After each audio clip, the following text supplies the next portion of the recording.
కొంతమందికి దీనివల్ల ఏమిటి వస్తుంది, దీంట్లో పెద్ద విశేషం ఏముంది అనుకునేటువంటి వాళ్ళు ఉంటారు అనుకోండి, వీడికి సంబంధం లేదు. కొంతమంది సమయం వృధా చేస్తున్నారు వీళ్ళు అనుకుంటారు అనుకోండి, వీడికి సంబంధం లేదు. అందుకని అందరికీ పనికి వచ్చేటువంటి సత్కర్మ ఏదైతే ఉందో దాన్ని వీడు ఆచరిస్తూ ఉంటాడు తప్ప అది మిగిలినటువంటి వాళ్ళకి నచ్చిందా నచ్చలేదా దాంతో సంబంధం లేదు. అందరికీ పనికొచ్చేటువంటిదే కాదా? అందరికీ పనికొచ్చేటువంటిదంటే అందరికీ కూడా మంచి చేసేటువంటిది, మంచి కలిగించేటువంటిది. అయితే మిగిలినటువంటి వాళ్ళు దీని గురించి మంచి చెడ్డలు అనేటువంటి చేస్తే వాడికి సంబంధం లేదు. ఎందుకంటే సత్కర్మాచరణం మాత్రమే వాడి ద్వారా జరుగుతూ ఉంటుంది. కర్మాచరణం జరగడం తప్పదు, కానీ జరిగేటువంటి సత్కర్మాచరణం మాత్రమే జరుగుతుంది ఇటువంటి వాడి ద్వారా. So action is always immanent, unavoidable. But if this action is in the form of a right action and a good action for the welfare of all the beings, and so for such a person automatically, constantly such a work is done through him always, and he lives in cosmic experience. So that is what the Lord says in this. Now in the next stanza, that means in the 8th stanza, let us see what is given. ఇప్పుడు 8వ శ్లోకంలో నైవ కించిత్ కరోమీతి యుక్తో మన్యేత తత్వవిత్ పశ్యన్ శృణ్వన్ స్పృశన్ జిఘ్నన్ అస్నన్ గచ్చన్ స్వపన్ శ్వసన్. ఏమిటండి ఇది? పశ్యన్ అంటే చూస్తూ కూడా, శృణ్వన్ అంటే వింటూ కూడా, స్పృశన్ అంటే ముట్టుకుంటూ స్పృశిస్తూ కూడా, జిఘ్నన్ అంటే వాసన చూస్తూ కూడా, అస్నన్ తింటూ కూడా, గచ్చన్ తిరుగుతూ కదులుతూ కూడా, స్వపన్ నిద్రపోతూ కూడా, శ్వసన్ ఉచ్ఛ్వాస నిశ్వాసం చేస్తూ కూడా, ఇలా ఉన్నప్పుడు కూడా నైవ కించిత్ కరోమి, నేనేమీ చేయటం లేదు. ఇది మన్యేత, ఎవడు? తత్వవిత్, ఈ తత్వం తెలిసినటువంటి వాడు. ఇది మన్యేత, ఈ విధంగా తెలుసుకుంటాడు. ఏమని తెలుసుకుంటాడు? ఇవన్నీ కూడా నేను చేయటం లేదు. అది మనం చేస్తున్నావు కదయ్యా, నువ్వు మాట్లాడుతున్నావు, నువ్వు తిరుగుతున్నావు, నువ్వు ఉచ్ఛ్వాస నిశ్వాసాలు చేస్తున్నావు, ఇవన్నీ చేస్తున్నావు, చేయటం లేదంటే నేను చేయటం లేదు, ఆ నేను చేస్తున్నాడు. అది తెలుసుకుంటాడు. తత్వం అంటే అది అర్థం. తత్వం చెప్తారటండి, ఏమిటి తత్వం చెప్పడం? అబ్బా చాలా తత్వం చెప్తారండి, తత్వం అంతా చాలా ఉందండి అంటూ ఉండదు. ఏమండి మా పదాలకు అర్థం తెలియదు, వాడేస్తూ ఉంటాం తత్వం. తత్వం అంటే ఏమిటంటే తత్వం, అదే నువ్వు అని అర్థం. తత్వం అంటే ఏమిటోనండి, వాడి తత్వం వేరు, మా తత్వం వేరు. ఆ పదాలన్నీ మనం వాడుతూ ఉంటాం రోజు, కానీ వాడి అర్థం తెలియదేమేను. ఎవరి తత్వం వారిదండి అంటూ వాడి తత్వం వేరు, ఎవరి తత్వం వారిది ఈ లోకంలో. తత్వం అంటే ఏమిటి? తత్వం అంటే తత్వమేనండి. మీరు అలా అడిగితే అలాగా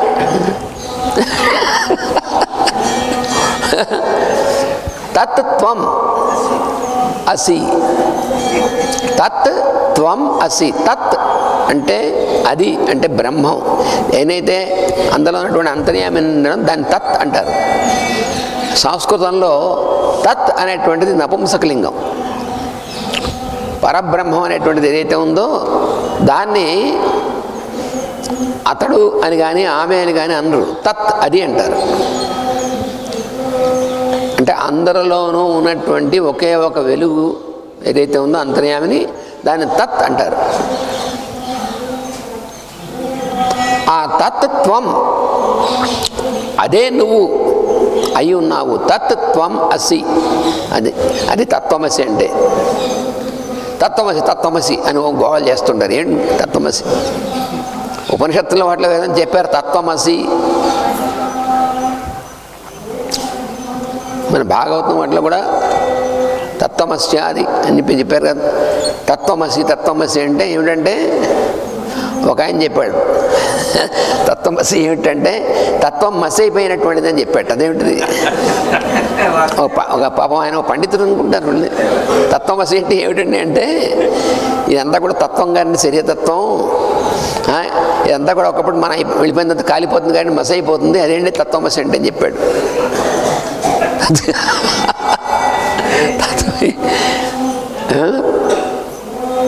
విచిత్రంగా ఉంటాయి పాపం. వాళ్ళు పండితుల్లా ఉంటారు, కాషాయం వేసుకుని ఉంటారు, కానీ పాపం వాళ్ళని చూసి సామాన్య ప్రజలు మామూలుగా మనం వారు చాలా మహానుభావులు వీళ్ళకి ఏదో చెప్తారు అంటే ఇలాంటి అర్థాలు చెప్తే తత్వమసి అంటే ఏమిటి? తత్వం అసి, అందరిలో ఉన్నటువంటి అది అంటే ఆ వెలుగు నీవు అయి ఉన్నావు, అది దాని అర్థం. వాళ్ళ ఉపనిషత్తులో వేదాల్లో ఎప్పుడు చక్కగా సింపుల్గా ఉంటుంది. దాన్ని సింపుల్గా ఉన్నదాన్ని కాంప్లికేట్ చేయడం అనేటువంటిది చూసారా, మేడ్ డిఫికల్ట్ అంటారు. అలా చేసేటువంటి వాళ్ళు మామూలుగా పండితులని పిలువబడుతున్నారు. అంటే పండితులు అంటే అర్థం అసలు నిజంగా అది కాదు, కానీ అలాంటి వాళ్ళు పండితులని పిలువబడుతుంటారు. ఎందుకని అంటే వాళ్ళు మేము పండితులం అని మనం చేసుకుంటూ ఉండడం కోసం. అది ఎందుకు మనకు వస్తుందంటే సేలవాలు వేయించుకోవడం మనకు వస్తుందనండి. వాళ్ళకి పండితులు సేలవా కప్పారంటారు, వాళ్ళు పండితులు అంటారు. ఏమిటి పండితుడు? పండితుడు అనేటువంటి మాటకి భగవద్గీతలో 4 చోట్ల ఇచ్చాడు. ఎవడు పండితుడో చెప్పాడు ఆయన, 4 చోట్ల చెప్పాడు. అది కాకుండా మిగతా వాళ్ళు పండితులు అంటే కృష్ణుడు చెప్పిన దాని ప్రకారం కాదు. మీరు అనుకుంటే అనుకోవచ్చు, మేము చాలా పుస్తకాలు చదివాం, పరిశోధన చేసాం, పండితుడు అనుకోవచ్చు. కానీ కృష్ణుడు చెప్పిన దాని ప్రకారం పండితులైతే 4 రకాల వాళ్ళు తప్ప ఇంకెవడు కాదు. అందుకని తత్వమసి అనేటువంటిది ఇందులో ఏం చెప్తున్నాడు, ఏం చెప్పాడు? తత్వవిత్ మన్యేత యుక్తో మన్యేత తత్వవిత్, తత్వం తెలిసినటువంటి వాడు నైవ కించిత్ కరోమి ఇది, నేనేమీ చేయటం లేదు, మరి ఈ పనులన్నీ చేస్తున్నావు కదా నేను చేయటం లేదు, అది అక్కడ చెప్పాడు. ఈ 2 శ్లోకాలు కలిసి చదువుకోవాలి. ఒకటి 7వ 8వ 2 కలిపి, ఎందుకంటే కంటిన్యూయేషన్. 8వ శ్లోకం ప్రలపన్ విసృజన్ గృహ్ణన్ ఉన్మిషన్ నిమిషన్నపి. ప్రలపన్ అంటే మాట్లాడుతున్నప్పటికీ, విసృజన్ వదిలేస్తున్నప్పటికీ, గృహణన్ తీసుకున్నప్పటికీ, ఉన్మిషన్ నిమిషన్ అంటే కళ్ళు మూసుకున్నప్పటికీ కళ్ళు తెరిచినప్పటికీ చేస్తున్నప్పటికీ కూడా ఇంద్రియాణి ఇంద్రియార్థేషు వర్తంత ఇది ధారయన్. ఇంద్రియాణి ఇంద్రియములు, ఇంద్రియార్థేషు ఈ ఇంద్రియములు దేని ఇంద్రియముల ద్వారా ఏదైతే మనం పొందుతున్నామో వాటి యందు వర్తంత ఇవి పనిచేస్తున్నాయి. ఇది ధారయన్, మనం చేయడం ఏం కాదు, ఇవన్నీ జరుగుతూ ఉంటాయి. ఈ జరుగుతూ ఉండడం వల్ల ఇంద్రియములు ఇంద్రియార్థముల యందు వర్తించి పనిచేస్తూ ఉంటాయి, అంతే తప్ప నేను ఇవన్నీ చేయడం ఏం లేదు అని తెలుసుకున్నటువంటి వాడు తత్వవిత్, తత్వం తెలిసినటువంటి వాడు ఉన్నాడు. 7, 8 8, 9 శ్లోకాలు. So it is 7th and 8th stanzas. In the 7th and 8th stanza, 8th and 9th stanza, 8th and 9th stanzas, what the Lord said is, when you are in synthesis, you can know that you do not propose to do anything. You see, you hear, you smell, you taste, you breathe, you go and come, you give and take. You see that only your senses are responding to their objects, not you. It's a wonderful key for us.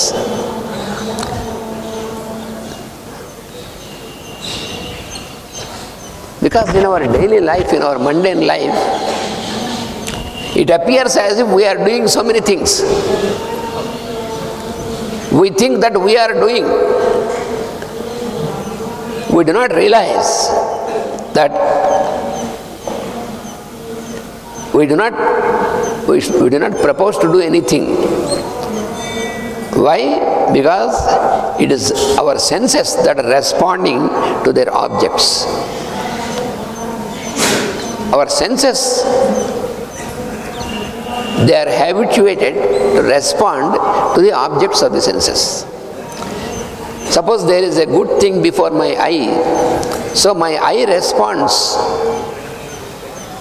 to the color, to the shape, and all these things. My eye is responding. That is why I am able to perceive the color, the shape of the object. My nose, my sense of smell is responding to the fragrance of the object, whether good or bad. So it is response of the sense of smell. My sense of hearing is responding to the sound of the object. My sense of touch is responding to the physical touch of the object. My sense of taste is responding to the object which is in contact with the tongue. So, these senses are responding through the contact to the object, the objective world. But this is not that we are doing this. I am tasting. You are not tasting. Your sense of taste is responding to the taste. Oh, it is very tasty, or it is not tasty at all. Whatever it may be, it is the response of your sense, but not yourself. So all this activity, what we experience every moment in our daily life, is only the response of our senses towards the object of the senses. That is what we have to understand, we have to realize. ఈ శ్లోకంలో చెప్తున్నటువంటిది అది. ఈ 2 శ్లోకాల్లో 8-9 శ్లోకాల్లో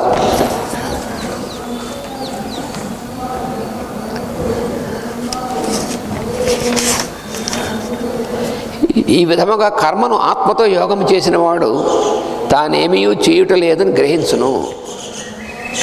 so the person who has synthesized his work with his ayam, with the ayam in him, he will realize that he is not doing anything. Because all the problem in our daily life is because we think that we are doing everything. We are not doing. How is that you are not doing? I am smelling, I am tasting, I am looking, I am hearing, I am doing all these things, I am inhaling, I am exhaling. While doing all these things, if you say I am not doing anything, is not absurd? No, it is the truth. I am not doing anything. This you will realize only when you can synthesize your action with the inner, the cosmic consciousness. శరీర ధర్మములు, మనస్సు, ఇంద్రియములు తమ తమ ప్రవర్తనములు చూపుచున్నవి అని గమనించుట తప్ప అతడు ఏమీ చేయుట ఉండదు. So such a person who is synthesized with the cosmic consciousness will only observe that his body, his senses and his mind are only responding, and he observes them. Master గారు ఉదాహరణ ఇచ్చారు ఇక్కడ అర్థం అవడానికి. గుణపముతో మనం రాతిని బద్దలు కొట్టినప్పుడు గుణపమునకు కర్తృత్వం ఉండదు కదా అన్నారు. గుణపం తీసుకున్నాం, దాంతో రాయి బద్దలు కొడుతున్నాం. ఈ గుణపం నేను రాయిని బద్దలు కొడుతున్నాను అంటుంది ఏమన్నా?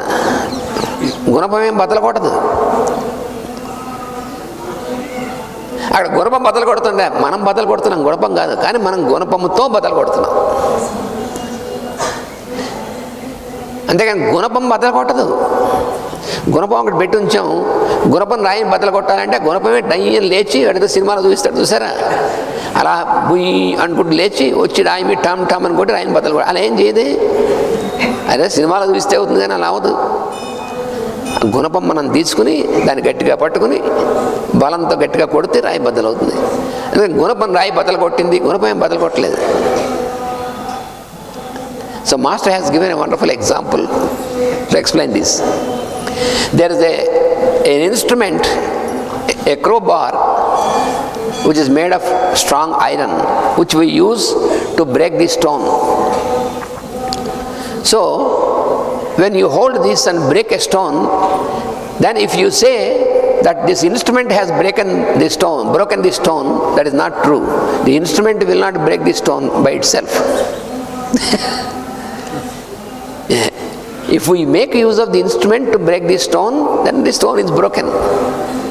So the instrument by itself does not do anything. So also all this is instrumental. We are our body, senses, and all these are the instruments.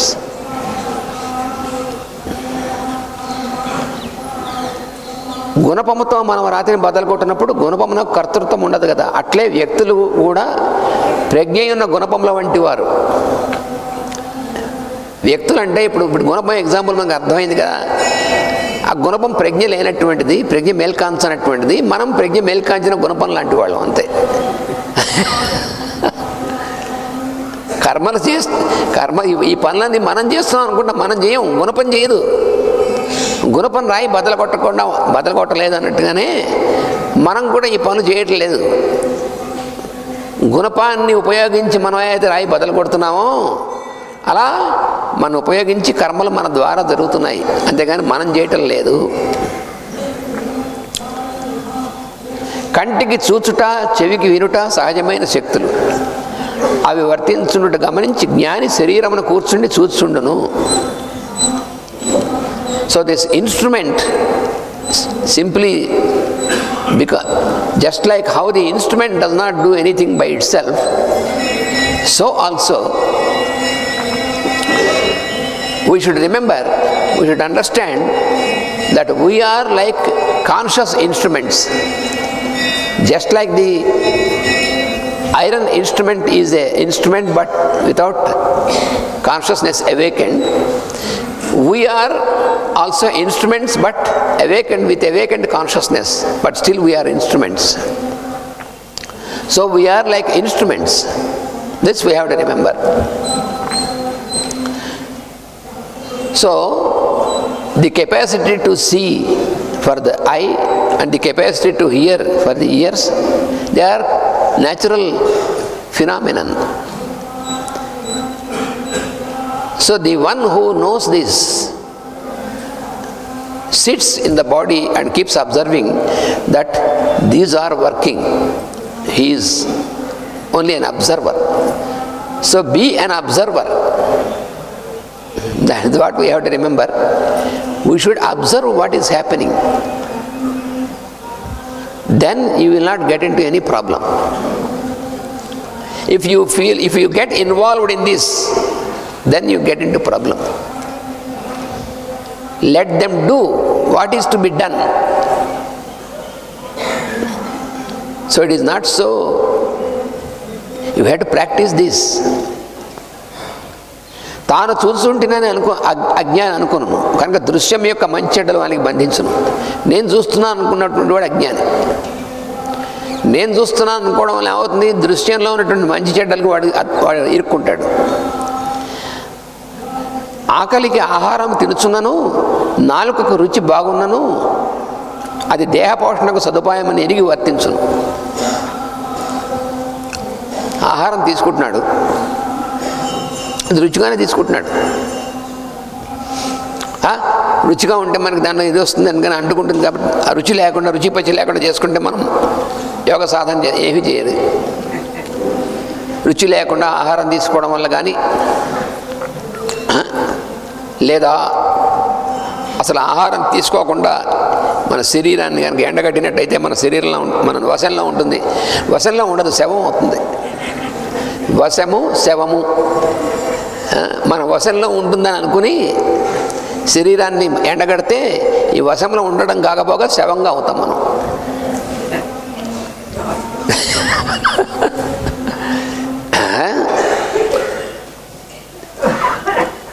We are taking food, okay. It is now we will understand that it is not we are taking food. Food is being taken by us because it is required for the sustenance of the vehicle. That is the truth. Food is being taken, and during this process the taste is experienced. Okay, because it is natural. It is the law of nature, according to the law of nature. So the taste is experienced. So if somebody thinks, because the taste is conditioning me, therefore I should not make it tasty, or some persons may think that if I don't take food then I will have control on my body, it is too stupid and foolish. Starvation, because many people cannot differentiate between starvation and fasting. Fasting and starvation are not the same. You can do fasting, but not to starve. You are not expected to starve. But unfortunately many people cannot differentiate this. In the name of fasting they make starvation of their body. In the name of God, how stupid it is. Did God ask you to starve yourself? If really God asks you to starve, then why he should create us, and why he should create food for us? So there must be some stupidity. So it is a stupid understanding. God never says us to starve.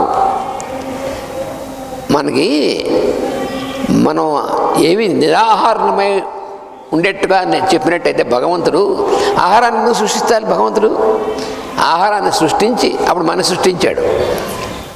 సరే, భగవత్ సృష్టిలో ముందు ఆహారాన్ని సృష్టించాడు, తర్వాత మనం సృష్టించాడు.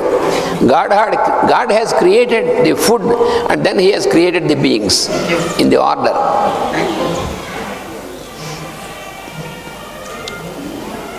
ఔషధీభ్యో అన్నం అన్నాత్ పురుష అన్నారు. అందుకని ఆహారం సృష్టించి మనం సృష్టించాడంటే అర్థం ఏంటి? మనకి ఆహారం అవసరం అని అర్థం. అది భగవంతుడు చెప్తుంటే నేను ఇవన్నీ సాధించడం కోసం అసలు పచ్చి మంచినీళ్ళు కూడా తాగకుండా, పచ్చి మంచినీళ్ళు కూడా పట్టుకోకుండా అసలు నేను సాధన చేస్తాను. ఏంటి సాధన చేసేది? అంతే. మనం వేమన చెప్పాడు, ఎవడైతే ఆహారం తీసుకోకుండా నేను సాధన చేస్తాను అనుకుంటాడో ఆ లోపల ఉన్నటువంటి మలాలన్నీ ఉంటాయి. ఈ ఆహారం తీసుకోకపోతే బయటికి పోవు, అవే మళ్ళీ మనలోకి సర్క్యులేషన్లోకి వస్తాయి. అందుకని కూడు విడిచి మలము గుడ్చురా విశుధాభిరామ వినరవేమ అన్నాడు వేమన్ గారు. అందుకని పిచ్చి వేషాలు వేయకూడదు. పైగా శాస్త్రీయంగా చెప్పారు. ఏమిటి శాస్త్రీయం? శాస్త్రంలో చెప్పరట్లాగా. న్యాచురోపతి అనే పేరుతో మీరు అసలు ఆహారం తీసుకోకూడదు. రోజుకి ఒక 10 లీటర్లు నీళ్లు తాగండి, చేస్తారు తాగితే. ఆహారం తీసుకోవడం మానేసి రోజు 10 లీటర్లు నీరు తాగితే మీకు ఏ రోగాలు రావు. ఏ రోగాలు రావడానికి మనం ఉంటేగా. సర్వరోగ నివారణ వేరంటే మనం లేకుండా పోవడమే. మా చిన్నప్పుడు రైల్లో అమ్మేవాళ్ళు సర్వరోగ నివారణ మాత్ర. మా చుట్టాలు ఒక ఆయన రైల్లో ప్రయాణం చేస్తే మాత్రం అందిస్తే ఆ అన్ని రోగాలు దీంతో పోతాయని తెచ్చి ఆ మాత్ర తెచ్చి రాత్రి వేసుకున్నాడు. పొద్దున్న సర్వరోగ నివారణ అయిపోయింది, వెళ్ళిపోయాడు. అలాగా ఆహారం తీసుకుంటే మంచిది కాదు. ఒక 10 లీటర్లు నీళ్లు తాగు అంటే ఏమవుతుంది? కిడ్నీస్ నాశనం అయిపోతాయి, ఎందుకు పైకి రావు. యుక్తాహార విహారస్య యుక్త చేష్టస్య, అదే అని చెప్పింది. ఏది ఎంతవరకు తీసుకోవాలో ఎంతవరకు అవసరం అంతవరకు తీసుకోమని అర్థం. కానీ లేకపోతే ఇంత భగవంతుడు పిచ్చివాడా? ఈ ఆహారం ఎంత సృష్టించినవాడు? ఆహారాన్ని శుభ్రంగా తీసుకోమన్నాడు, సరిగ్గా తీసుకోమని, అంతేగాని వాటన్నిటి కెమికల్స్ వేసుకొని తీసుకోమలేదు భగవంతుడు. కెమికల్స్ లేకుండా అవి లేకుండా పరిశుద్ధంగా చక్కగా ఆరోగ్యకరంగా ఆహారం తీసుకోమని చెప్పాడు. కానీ ఆహారం మానేసి నేను కటిక ఉపవాసం ఉంటాను. ఉపవాసం కొంతవరకు అవసరం అప్పుడప్పుడు, ఎందుకంటే మనం అవసరమే లేకపోయినా తింటూ ఉంటాం కాబట్టి, అవసరానికి మించి తింటూ ఉంటాం కదా ఎక్కువ. ఎందుకంటే దాని బాగా రుచిగా ఉంది కాబట్టి తింటాం మనం. అందుకని దానివల్ల వచ్చేటువంటి ఇబ్బందులు పోవడం కోసం కాస్త ఉపవాసం అని కాస్త చెప్పారు. ఉపవాసం అంటే అర్థం పూర్తిగా వాయుభక్షణం అని అర్థం కాదు, జలభక్షణం అయిన. ఒక్కొక్కప్పుడు కొంచెం తక్కువగా తీసుకోమని అర్థం, పరిస్థితిని బట్టి. అంతేగాని జీవితం అంతా కూడా మీరు ఉప్పు తినకూడదు, మంచినీళ్ళు తాగకూడదు, మంచినీళ్ళు తాగాలి, ఆహారం తీసుకోకూడదు అంటే చేస్తారు వాడు. చచ్చిపోయి లేనిపోయిన రోగాలు వచ్చి ఆ రోగాలు మరి పోవు, మరి ఇంక వాడు అయిపోతాడు వాడు. పైగా దీని న్యాచురోపతి, ఇది ప్రకృతి వైద్యం కాదు, అది అప్రకృతి వైద్యం, ప్రకృతి విపరీతమైన వైద్యం ఇది, అన్యాచురోపతి.